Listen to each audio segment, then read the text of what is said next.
Good morning. कैसे आप मज़े में? आप मज़े में रहे, ऐसे दिल से प्रभु को प्रार्थना।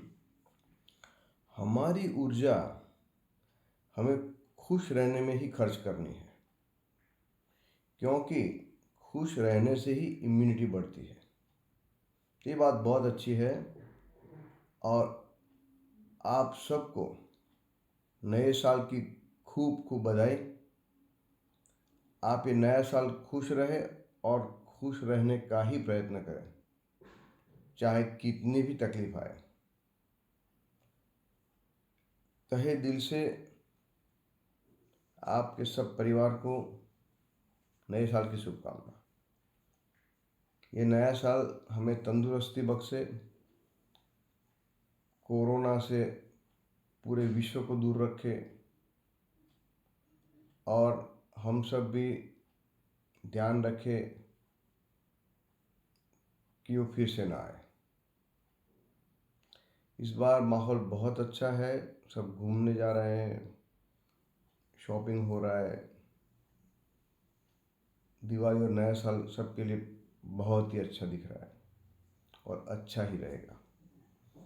श्रीनाथ जी बाबा के प्रसंगों में ऐसा होता है कि 50 साल की उम्र में नंददास जी भूतल को छोड़ते हैं,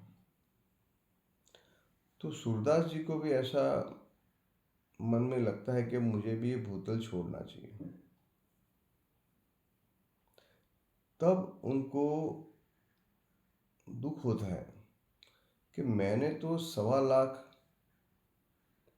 पद रत्ने थे गोवर्धन धरण के, और अभी तो 1 लाख ही हुए हैं, तो इतने सारे पद मैं कैसे रचूंगा। तो वो चिंता करके बैठे होते हैं। उतने में गोवर्धन धरण श्री जी बाबा आते हैं और उनको कहते हैं, सूरदास जी आप चिंता न करें, आप गिन के देख लीजिए, आपके 1.25 लाख पद हो गए हैं। सूरदास जी सोचे ऐसे कैसे हो सकता है। फिर दूसरे दिन सुबह जो वैष्णव उनके पद का पूरा रिकॉर्ड रखता था, उनको बुलाते हैं।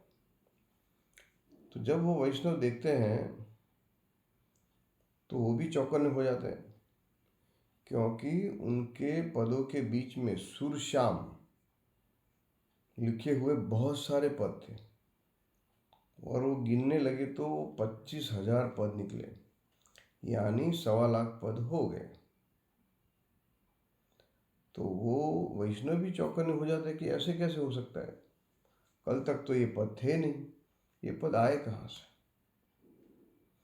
तो सूरदास जी कहते आप चिंता न करें, अब जाइए मैं देखता हूँ क्या हुआ। फिर वो अंदर अपनी कुटिया में जाते हैं और गोवर्धन धरण को साष्टांग दंडवत करते हैं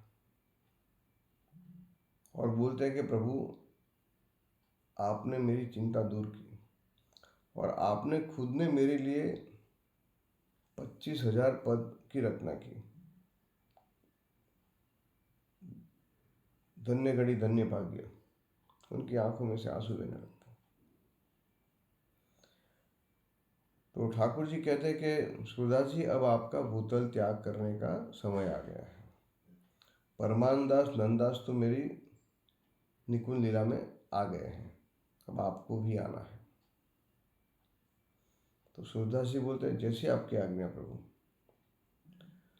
तो सूरदास जी के 4 नाम थे। महाप्रभु जी उनको सूर कहते थे, स्वामी जी उनको सूरतदास कहते थे, और वैष्णव उनको सूरदास कहते थे। अब से उनका नया नाम हुआ सुरश्याम, जो ठाकुर जी ने खुद ने रखा। तो सूरदास जी का व्यक्तित्व ऐसा था कि वो देख तो नहीं सकते थे, तो मानसी सेवा में हमेशा व्रत रहते थे और भगवान की सब लीला का वो खुद अनुभव करते थे, अंतर चक्षु से देखते थे और फिर उसका पद रखते थे।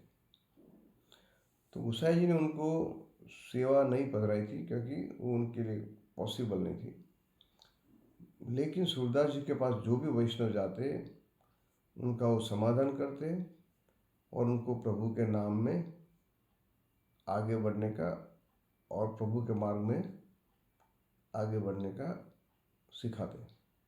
इस तरह सूरदास जी ने वैष्णव को